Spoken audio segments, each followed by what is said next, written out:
Okay, may isang malaking desisyon na lumabas mula sa The Hague at grabe ang naging reaksyon dito. Kaya ngayon, bubusisiin natin yung naging madamdaming apela ng isang tagapagsalita at saka bilang banda, titingnan din natin ang matalas na pagsusuri ng isang kritiko sa buong issue. At para magsimula, pakinggan nyo to. Wasak ako. Yan mismo ang mga salitang binitawan ni Attorney Harry Roque. Grabe no, sa dalawang salita lang agad mong mararamdaman yung bigat ng sitwasyon na pag-uusapan natin. So, bakit nga ba siya umabot sa ganung punto? Ano ba ang nag-trigger sa ganitong reaksyon? Well, kailangan nating bumalik sa pinakaugat ng lahat ng ito, ang hatol mula mismo sa The Hague. At heto na ang pinaka-headline. Ang International Criminal Court o ICC, ibinasyura po nila ang hiling ng kampo ni dating Pangulong Rodrigo Duterte para sa kanyang pansamantalang paglaya. So, yun na yun. Denied po ang request. Malinaw at pinal. Siyempre ang tanong, bakit? Ano yung rason ng korte? Well, ayon sa kanila, may tatlong pangunahing dahilan. Una, unanimous ang desisyon. Ibig sabihin, lahat ng huwes sangayon. Pangalawa, tingin nila si Duterte ay isang flight risk. At pangatlo, at ito'y medyo mabigat, yung history daw niya ng pagbabanta sa mga testigo, baka daw humantong yon sa pagtakas niya sa pag-uusig. Okay, so malinaw na yung desisyon. Ngayon, lumipat naman tayo sa naging reaksyon ng kanyang dating tagapagsalita. Talagang matindi yung naging pagkadismaya ni Roque. Imagine, kwento niya nag-iimpake na raw siya para umuwi. Sabi niya, pag lumabas na si Tatay Digong, wala na rin akong dahilan na manatili sa Netherlands. Uuwi na ako. Pero dahil nga sa desisyon, balik-unpack daw siya. Siyempre, hindi lang emosyon yung nilabas niya. May mga legal arguments din siya. Ano-ano yun?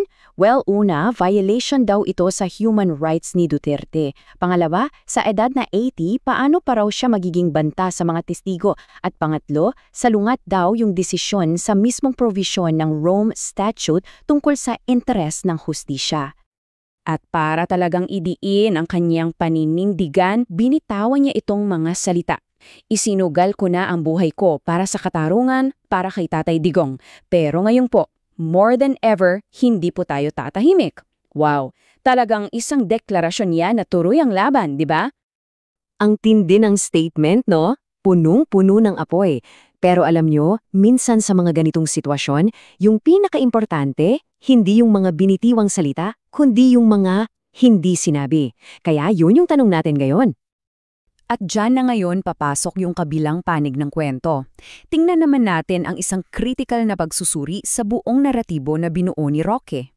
Ayon sa isang analysis, mayroong isang kapansin-pansing kawalan or in English, conspicuous absence sa gitna ng lahat ng maapoy na pahayag ni Roque. Isang napaka-critical na detalye na parang nilaktawan lang. At ano yon? Heto na. Sa lahat-lahat ng sinabi niya, wala kang maririnig ng kahit isang simpleng pangungusap na nagsasabing, babalik ako kapag at kung sakaling mag-grant ang release. Walang ganon. At yung katahimikan na yon, ayon sa mga sumusuri, napakaingay daw ng ibig sabihin. So ano nga ba ang pwedeng ibig sabihin nang hindi niya pagsasalita tungkol dito? Heto yung 4 na posibleng implikasyon ayon sa pagsusuring to. Okay, so heto yung 4 na posibleng dahilan. Number 1, pag-iwas sa pananagutan. Kung hindi ka mangangakong babalik, baka may iniiwasan kang legal consequences dito sa Pinas. Number 2, strategic ambiguity. Dahil dyan, may flexibility siya, di ba? Pwede siyang manatili sa abroad, pwede pang mag-asylum.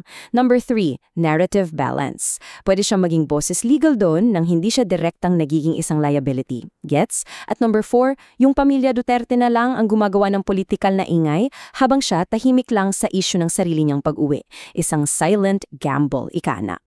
So ngayon, pagtapatin natin yung mga sinasabi niya laban sa kung ano talagang nasa record. Retorika laban sa realidad. Tingnan natin tong comparison. Ang claim niya, legal and in good faith daw lahat ng ginagawa. Pero anong record?